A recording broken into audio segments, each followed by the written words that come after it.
So much of life is about where am I going? How do I get there? Who do I have to work with to get to where I'm going? But that's completely different than the richness of your moment to moment experience. The inquiry can sometimes be an excuse to not be present with the richness of lived experience. It's making me think just around the multiplicative effect of resonance, of love, of this energy, this quality that we're talking about, and how there's so many different ways to put that into motion, assuming once you have your foundation of self-love and deservedness and self-compassion and love, it's kind of the superpower behind everything, right? It's the connective tissue, the generative sort of stem cell of life.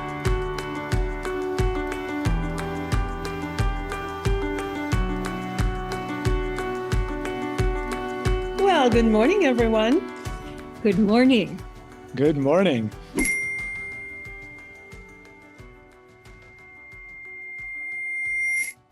So Rahul and I were, Katie, just to bring you in a little bit, Rahul and I were doing a podcast and he was asking so many good questions and he was so interesting. It was like, ooh, I want to bring him in and have Katie talk to him as well. So this is what was really the birth of this, was like, how often do I meet such interesting people? I mean, I do meet interesting people, but this one more than usual. And I just was loving the conversation so much. I thought, we'll just bring you in and we should have tea or whatever we're drinking together, even if we're still not to be together. So here we are. Exactly.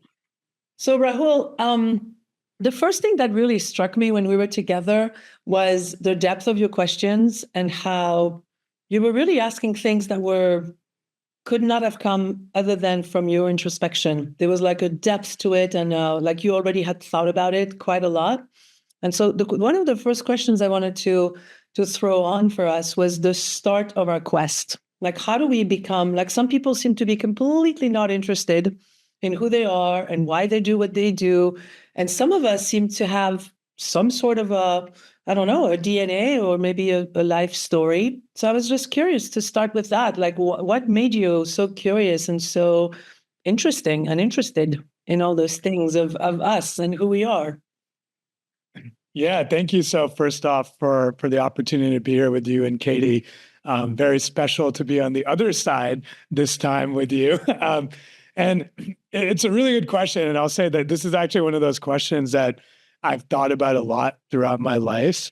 I can remember as a child, right, through elementary school, through middle school, pondering this question, right, around like, what's this really all about? And noticing that I've had that inquiry. And then there's one friend of mine who is also maybe similarly an old soul. And he and I used to connect on this and then feel that, hey, we're not really sure if other people are thinking about this or not. And then we would debate. We're like, well, is it better to be thinking about this, or is ignorance bliss? And we would get into this whole discussion and in a meta way, even evaluate whether or not having that curiosity or inquiry was net beneficial or not. But putting that aside, I guess the more direct answer to your question is, it feels like it's just been a part of me from very early on. And, it's one of those things as I've gotten older that I'm like, having that curiosity, engaging in that curiosity, there's really no end to it, right? It's just, it's a pursuit and a way of being in and of itself. And for a while, I think I used to question it or judge it, or sometimes wish that I had a life without that complexity. And increasingly, I think as I've grown and as I've engaged with it more, I've found deeper levels of acceptance that, hey, that's who I am. And then not even just acceptance, but appreciation. Like, hey, there's a lot of richness here, and let me just be with it and enjoy it and see, what comes out of it. So that's just sort of where I'm at with that right now. I love that. I have a feeling, Katie, you resonated nothing from what he's just said. No, it was all completely foreign. Well, one of the things I was getting is that this lifelong curiosity just allows you to be discovering, and allows any of us who are going like, what's really going on here? It was like the beginning of Monty Python's The Meaning of Life. what's it all about anyway? Those of us who really contemplate that, I think it creates a richness of the experience of being alive. So, so much of life is about where am I going? How do I get there? Who do I have to work with to get to where I'm going?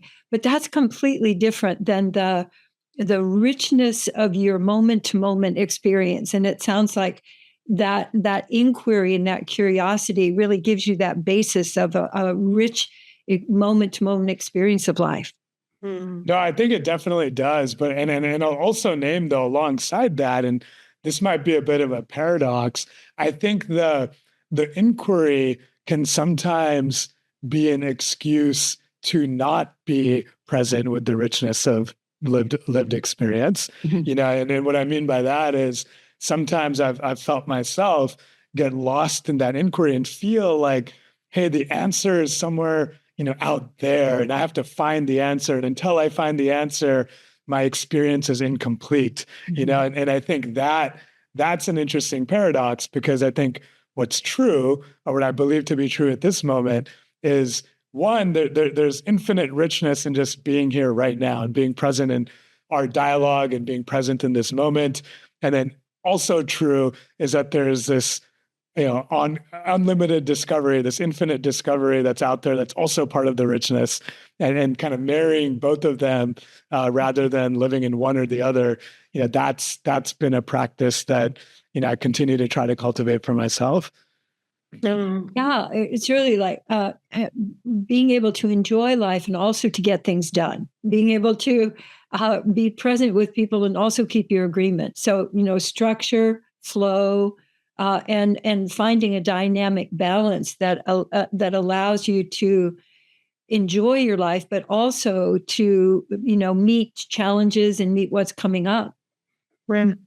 The thing that's striking me hearing both of you, because I know both of you quite well, I'm curious to your your personal. Do we start with this curiosity and then something happens to us that we start to like shy away, or are we exposed to something that makes it? I know for me, the beginning were hard, and so I remember questing for something else. Like it was almost like I don't want this, I want something else.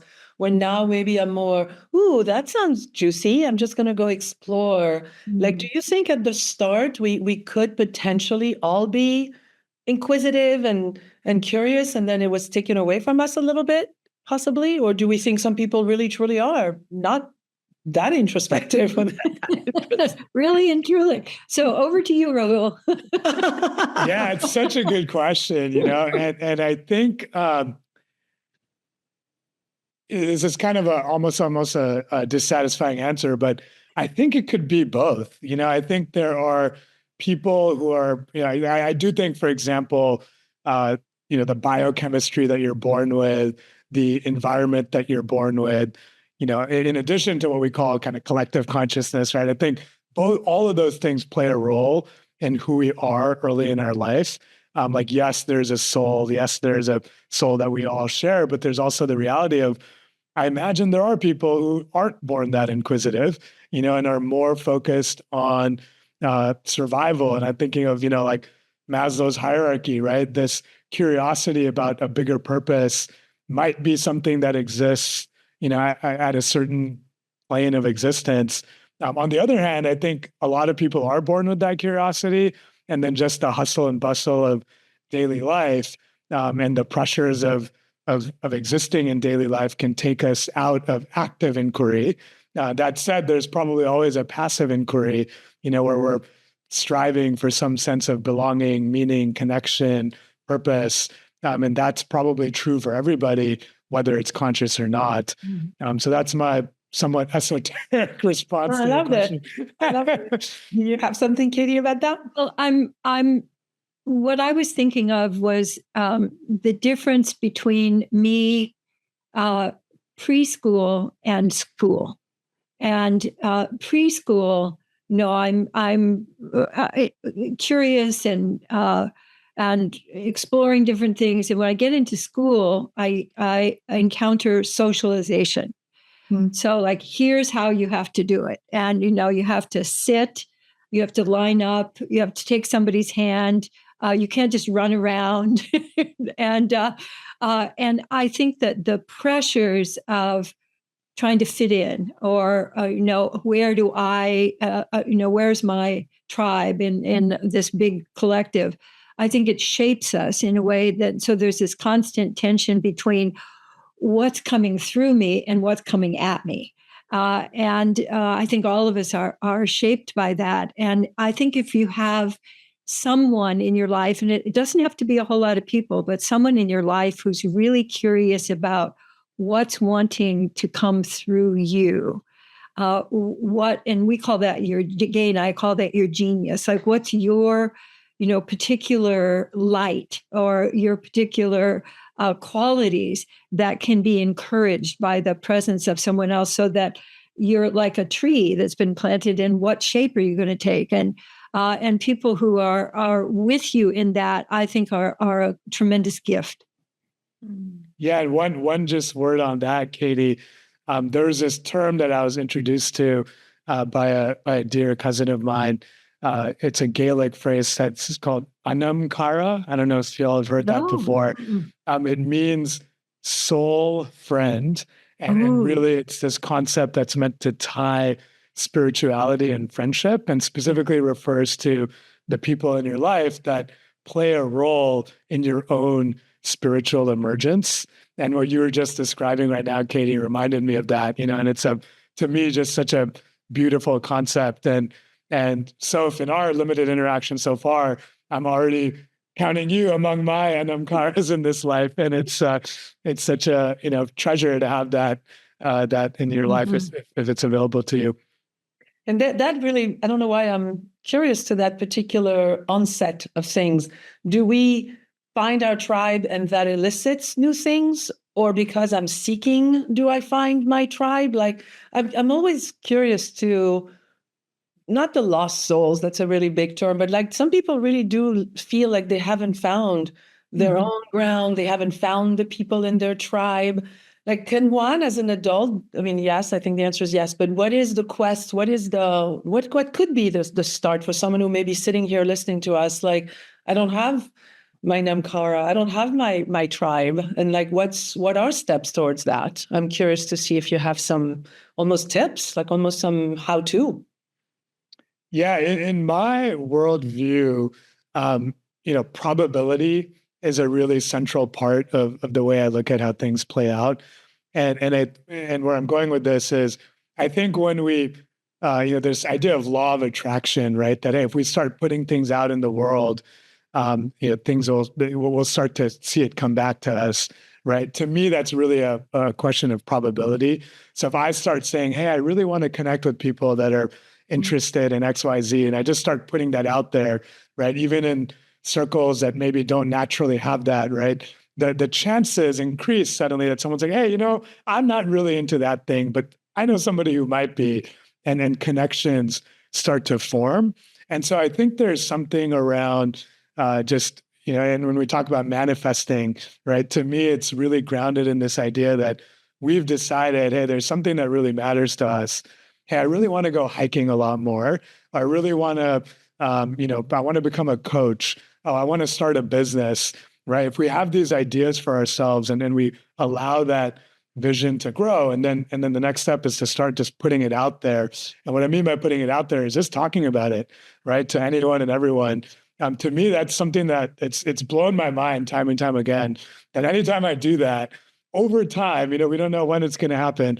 Over time, something comes back, right? Something comes back. And then suddenly I'm like, oh, I didn't realize 1 degree removed, I knew so many other people who want to start a business, or so many people who also wanted to go on hikes, but didn't have a group to go with, or so many people who, wanted to become coaches or already are coaches that can talk to me about that journey. And it's incredible, what just starts to happen with just that little drop of effort. And then if we want to put in more effort, right, there are ways where you can, hey, maybe you form the community yourself, or you start something. So far, our mutual contact, right, Jesse Israel, he spoke right around now. He just started, he's like, yeah, I like meditating. I'm just going to meditate, and whoever is interested can come. And that became this huge movement. There's 40,000 people. Yeah, exactly. So I think there's something around putting it out there in the world, letting things come back to you, but also creating what you want to see and what you want to have happen. Mm. On the other side of that, I find it really valuable to focus on, am I open to receiving? So I think it's really valuable to put out what you want. And sometimes that can't really be articulated. I might sense it inside myself and feel it, or I might dream about it, but actually getting it into words is a pretty refined process of taking all of this is going on inside and then finding words for it. And if I couple my willingness to have things come to me, as well as if I'm open to receiving, I can be surprised by the magic of just going by someone and I just catch their eye and go, oh, and there's we start having a conversation. That was actually what happened with you, Sophie. We connected, we went, oh, and just started. It's one of mine. It's in my tribe. Actually, I love what you're saying, Katie. Like, I actually think that's the prerequisite, because oftentimes so much of what we're looking for is around us, but we don't see it. And I think being able to see it starts with that openness to receiving that you're referring to. And even further to what you were saying, Katie, as well, is my ability to receive to me feels very tied to my beliefs, my self-love. Because if I don't start with, I deserve to be loved, because being in a tribe means that I'm going to feel seen, I'm going to feel appreciated, I'm going to be able to send back my appreciation to you. Those are things that happen when I'm in a place of acceptance and love of myself. Because if I don't start with that, then let's say my whole life, my mother was very much into very controlling, you can never delegate anything. Nobody can do it as well as you. Which made me 35 years old, never able to ask for anything. But but really it came from, if I believed that I deserved to be helped, I started finding people that actually could help me, as opposed to before I would be like, I'm open to being helped, but I would do it with people that I really turned out to not be very, do you know what I mean? Like there's a little bit they didn't really match. Because they matched whatever I truly believed I deserved, which was sometimes, not a very high, the ladder was very short. So I think moving that needle first is probably a good step, to really I do deserve to be loved and seen and helped, because otherwise I attract in relation to this more dysfunctional other approach. Yeah, I'm so glad you took it there, Soph, because I was going to ask you, Katie, how does one become open to receiving? Yeah. Well, I noticed my hands going over my heart. I did.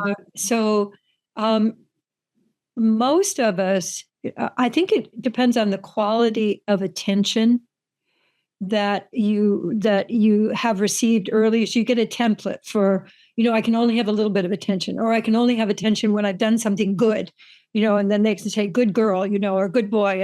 And if I'm willing to receive attention just for my being, that I don't have to do something. For me, that's the beginning. Am I willing to have people give me attention?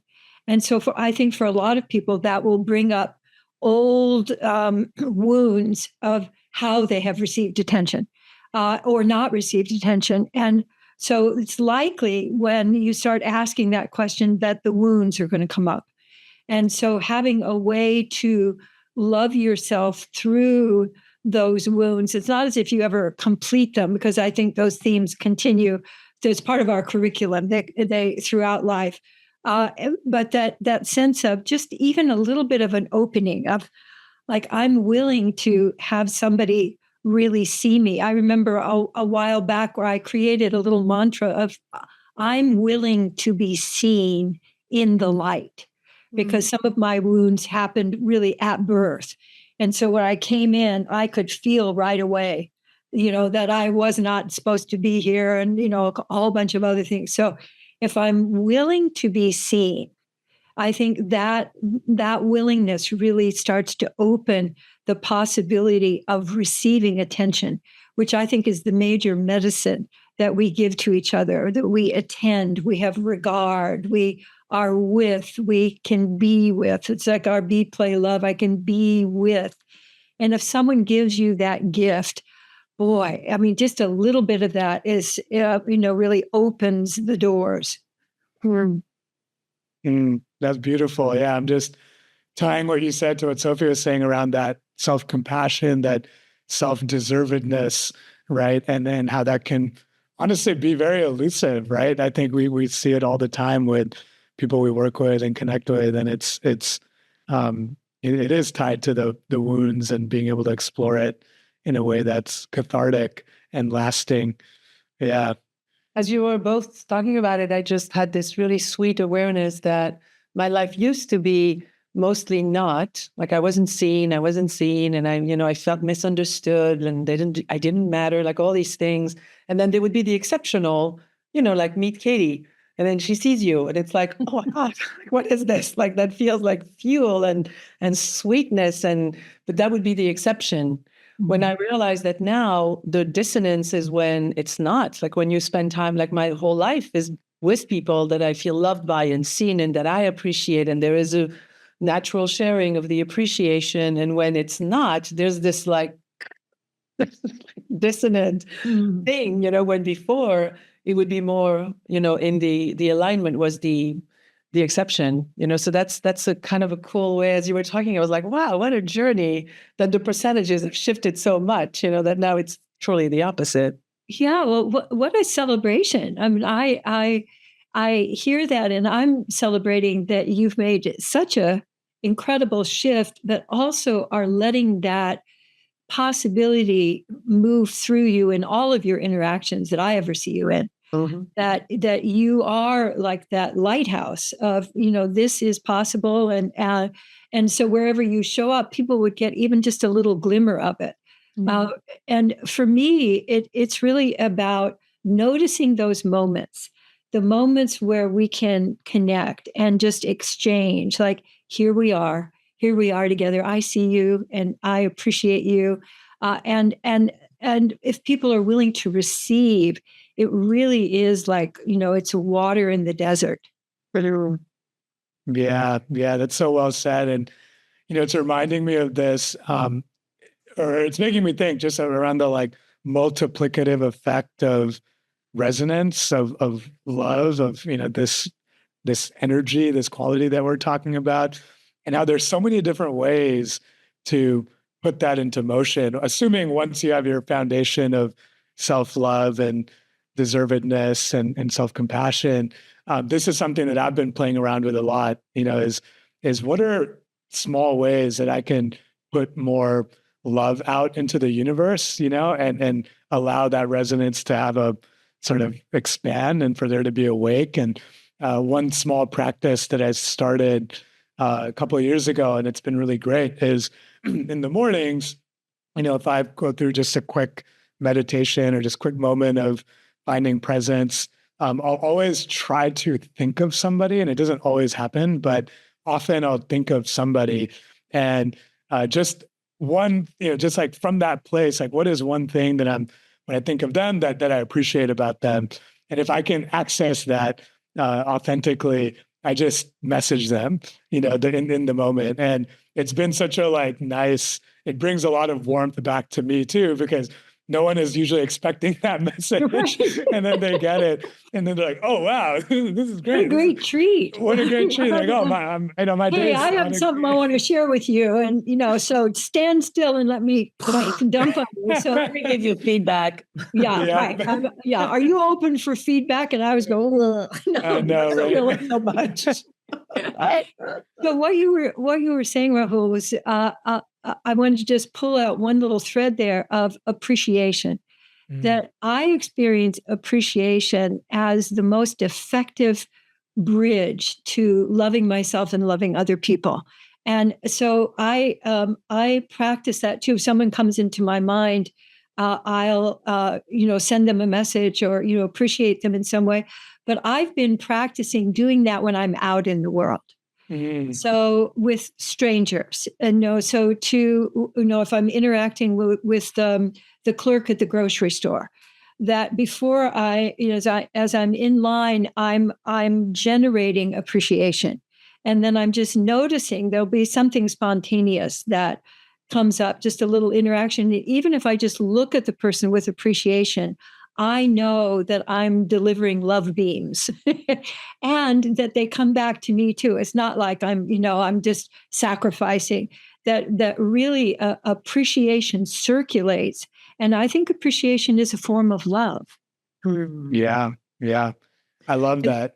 It's a little bit like a hug too. Like you can't really give a hug without receiving one. The moment calls for the mutuality of it. So when you give appreciation, like you were just giving me one, which I landed so deeply, but I could see that you were enjoying giving it to me. Like there's this playful, it's almost like we're playing ball in a really graceful way. And we both saw, and even Rahul was just witnessing you loving me and saying these beautiful words. I could see you were just beaming, and I'm pretty sure Abby, wherever she is, and behind the bags over there, is receiving it. So it's like it ripples. Yes. Goodness. Yes. And there's like no downside to appreciation.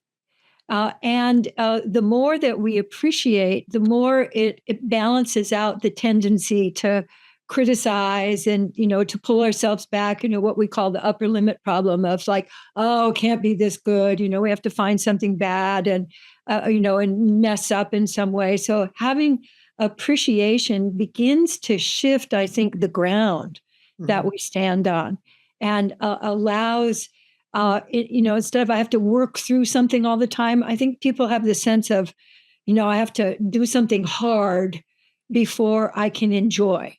And the whole idea of like I could just enjoy and then just move to the next enjoyment, and the next enjoyment, people go, oh, no, you're a grown up now, you have to know That's that too much enjoyment. no.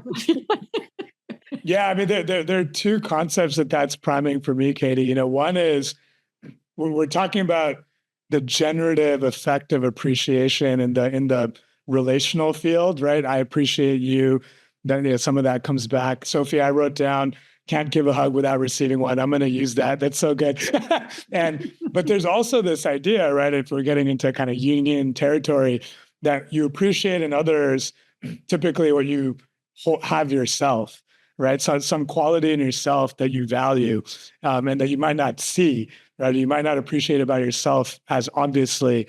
But I think the more we practice appreciating others, I imagine there's also an effect where we start to appreciate ourselves more, hopefully, and at least recognize that, hey, that value that we really hold dear, that we love about others, hey, like I have some of that too, and I think that's so powerful. And then the other piece that, when you're talking about this idea of I have to do something hard before I can enjoy, I find myself caught in that pattern quite often, in spite of the fact that play, is one of my core values. And I know the name of this operation, this podcast here. And it's amazing how just a little bit of like, if I'm able to recognize that, hey, I'm just like choosing to make this hard, to have that arc of, hey, I'm going to do something hard before I enjoy, it just makes it so much less pleasurable. It makes it harder to get through it. I feel much more out of flow. And it's incredible how often it can just by being aware of it, can flip into viewing even that thing that I thought was hard as an adventure, as something to be playful with, as something to have fun with, and how the entire experience of going through whatever that is changes, in such a deep and profound way. And then it really starts to reverberate throughout the rest of your life, and it's so powerful just to access that sense of play.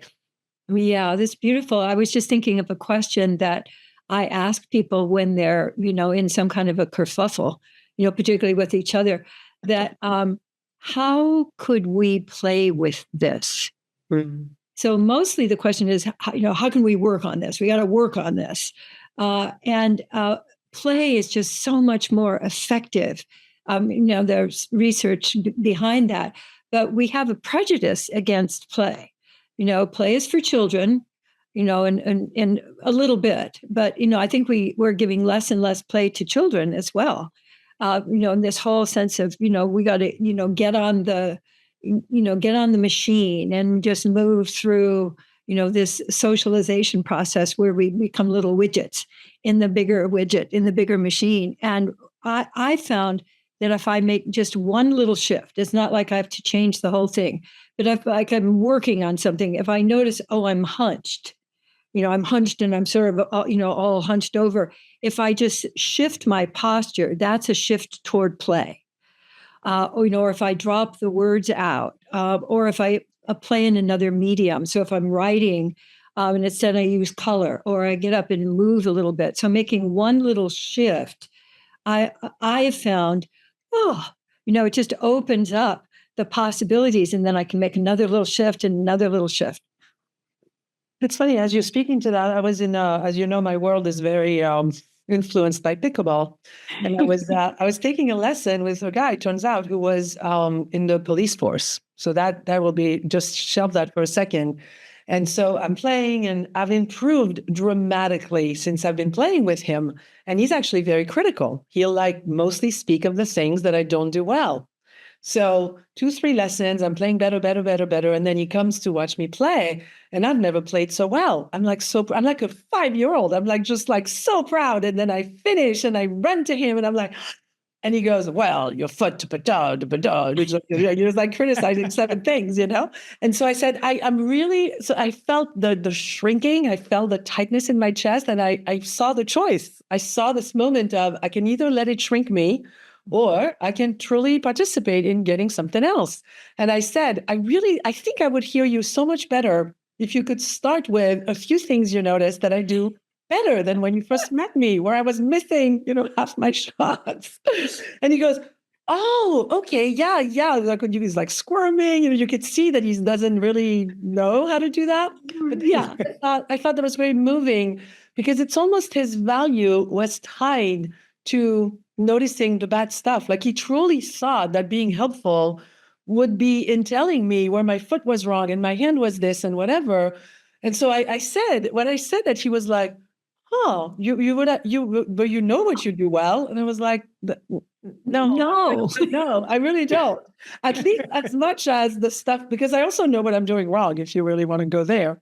Why are we talking about that more? And he switched and he was able to do it. And then 3 weeks later, we had another lesson, and he was like, okay, so here are a couple of things I noticed that you're doing better. And I was just like, oh my God. And we were both so much more joyful.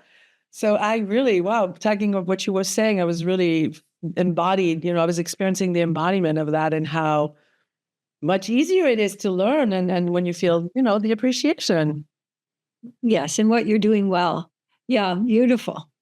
Yeah. I love that in that story, the thing I take away from it is that you asked for that. You brought that in to a system where it wasn't naturally there. Yeah. And I think that's true for many of the systems we're in, right? And at work, often in many environments, it's not about appreciation. It's about focusing on weaknesses, right? Our own internal soundtracks of probably many of us have been conditioned to focus on what we're not doing well. And just to throw that in, hey, why don't we just start with the positive? That's great. Well, part of that that I've seen is that people actually believe that criticism works. Yeah. I can remember hearing, now I'm only telling you this for your own good. And I knew that something bad was coming. Yeah. And so and what we've really found is that criticism does not work to make people change their behavior. That what it does is convince people to contract more and protect themselves, to go into fear, and to keep the feedback from coming in. And so making that switch to, what is really working here? Mm-hmm. What do I appreciate? And then in the field of appreciation, it's not just the thing, it's the field of appreciation that generates deeper connection, curiosity, being willing to step into the unknown. Because if I think I'm going to step into the unknown, I'm going to try something new, and I'm not going to do it, I'm going to be awkward, and I'm not going to do it very well, and then I'm going to get feedback that I didn't do it very well. How much am I going to continue along that particular pathway? Yeah, I was thinking of like in some of my work as an executive coach, we'll do a 360 and we'll get feedback, some of which is positive, some of which is constructive. One of the kind of pieces of the art that I've learned from my mentor is to not brush by the positive feedback, right? And often, even with the clients I work with, they'll be like, okay, great, but let me get to the stuff I need to improve. And I have to actively slow them down and be like, no, let's stay here for a little bit. And like, how does it feel to hear these positive things about you? And it's so like, you can tell they're like uncomfortable, and don't know what to do with it. But if we're able to just break in and allow them to take it in, and I think that's the art of our work, is to try to get them to also take that in. Suddenly, to your point, Katie, there's just a shift in that internal state. And then when you get to the part where we need to, constructive feedback, even the way they're receiving that is completely different, right? And the ability to view that from a lens of possibility rather than a lens of shortcoming is, and it's not just the wordplay of calling it areas for improvement versus things you suck at, but it's actually a feeling it. Slimier way of saying it, Yeah. I interviewed a guy in Santa Barbara years ago who was involved in the horse whisperer thing, one of the guys. And I remember like one of those sentences where someone says something in one context and you're like, oh, like he said that he would never punish the horse for doing the wrong thing, but he would celebrate when the horse did the right, the thing that he was wanting the horse to do. Right. I was sitting there and I was raising my kid at the time. And I remember thinking, what a beautiful philosophy, like to actually say, wow, you actually, the glitter that's mostly on the table upside down, you did something beautiful, to somehow find a way to introduce, what you want to say. Which is more creative, by the way. It's a lot more fun to find a way to say the thing you want to say in an artful way, so that the person receives it as like, I jumped the bar, I did the thing, yes, I could jump it higher, but I did already jump it this level. I think is really quite as we're wrapping up, I'd love to see if there is, one, is there anything else that Rahul, you wanted to bring up or address or talk about while we have you as our guest?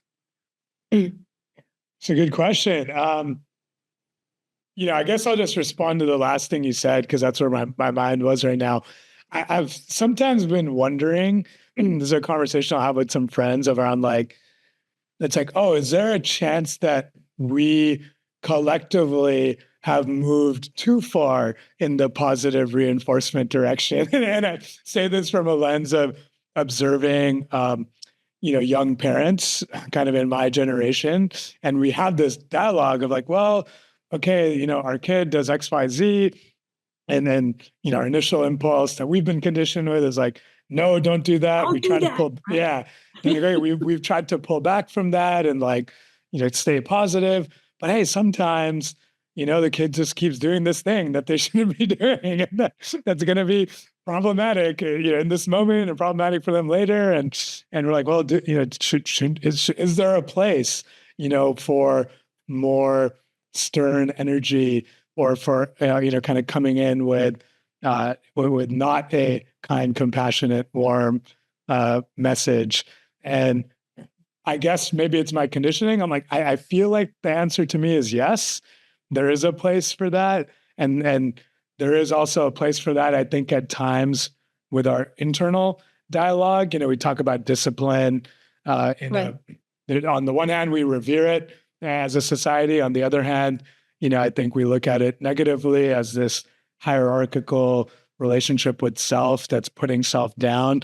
And I'm like, oh, is there a middle ground where it's a tool that you use selectively, and maybe default to the more warm, positive, generative, appreciative place, but also occasionally come into that energy if needed. I don't know. It's just an inquiry I feel like I'm in the middle of, and I'd love to hear from the two of you what you think about that. Oh, yeah, that's that dialogue between, creativity and structure. I think of teaching, like when I was raising my son, teaching responsibility, how to actually like do the thing I say I'm going to do, to follow up, to create agreements that work. Those, take lots and lots of repetition, and having the sense of I'm a good person and I messed up. You're. I love your exploration, and you spilled the chocolate all over the floor. So let's find a way now to clean that up and to figure out how we can create a space for messiness and a space for, keeping the floor clean. So that kind of the 1-2 of yes to creativity and also yes to structure, because we have to have safety. And ways to create safety. And I like to do that with agreements rather than with fear. So that rather than the don't do that, I'm thinking of a couple of these Sufi phrases. One is when it rains, the streets get wet. Which sounds, like duh, but there are a whole lot of people who really don't really get when it rains, there are results. When this happens, here's the result. And my being able to see, I did this and that was the result, really is the weaving of responsibility. And to be able to do that in a non-judgmental space, like, oh, well, that didn't work very well. Rather than, oh God, I really messed up, and there's something wrong with me. And my sense is that parenting, which can continue throughout life, we can parent ourselves of, oh, well, that was really, wow, what an experiment. So let's see what we learned from that. Rather than, oh God, now I have to clean up after you because you did this thing. My sense is that we can step into that at any time of life. I remember when it's funny, I've not thought of that in a long time, but my little one was very little, 4, maybe little hands, and we're coming out of the store, and she really wants to carry that bag that has the eggs and the milk. And I'm like, how about this other bag that has the chips? Or something that I know is less. No, I really want to carry that bag. And I remember sitting there going, okay, so what's the worst that can happen? It drops and you break the eggs, and okay, so is it not worth it to let her have her way in a moment like this? So I did. She's carrying the eggs, and yes, she drops the bag, and the whole river of eggs and milks and the whole thing is down on the street. And again, I remember thinking, now is a moment where I either teach her that taking a risk is a bad thing, that messing up is a bad thing, that making mistake is a bad thing. And I don't want her to think that. And so I sat there and I said, do you notice how the yellow doesn't mix with the white? And look at what the milk did. It's like this little river thing. Like I did this totally creative. Everyone was like looking around like this woman should be punishing this child. And I just totally made it into a moment of art. And when we were done, I said, well, now we have to go buy other eggs, as we don't have eggs because they're on the street. And when we walked out of the store, she said, I think you should be carrying the eggs now. And I remember thinking, this is, I mean, it took a lot more work than yelling at the thing, right? But the ability to turn the moment into, what do I want her to learn from this moment? Yeah, that's so beautiful, because you're giving her a lifelong grounding in experimentation, and sometimes things work, sometimes they don't. I could have walked out of the store and be like, obviously now I should be holding the eggs. I didn't have to. She took it on as like, I may not be ready for carrying. I love that. Beautiful. Well, we love completing with when we have a guest, like the Be, Play, Love is the name of our show. I'm curious to how the fact that we didn't even introduce you. I was thinking about that, like, what do you do? It's like such a way to meet people. And I don't like that. I wanted to meet you as who you are, not what you do. So I'm curious, where does Be, Play, Loving, where does that inspire in you when you hear those words? I mean, I feel like what we just did was so emblematic of all 3 of those words. We, to your point, so if we just jumped in, we just bead, so to speak, without without trying to wrap this too much. That to me is a form of play. It has been so much laughter and warmth and experimentation in this conversation. And love, as we talked about love already, it's kind of the superpower behind everything, right? It's the connective tissue, the generative sort of stem cell of life that keeps giving and generating and making things happen. And so to me, I think those words are just mean so much, right? It's presence, it's creativity, and it's connection, right? And it's all of those in one. So, yeah. We can give you a very good grade for today's episode. I was going to say, well done. I was like, Katie was like, who is he? What is he doing? I was like, you'll see why he's here. That's fine. That's fine. Oh, I love that you kept Katie in the dark. That's so fun. He's always in the light. Yeah. Awesome. I love you both. Thank you so much for coming. Oh, thank you. Thank you so much, Rahul. It was a pleasure to play with you. Likewise. Thank you both. This is so fun.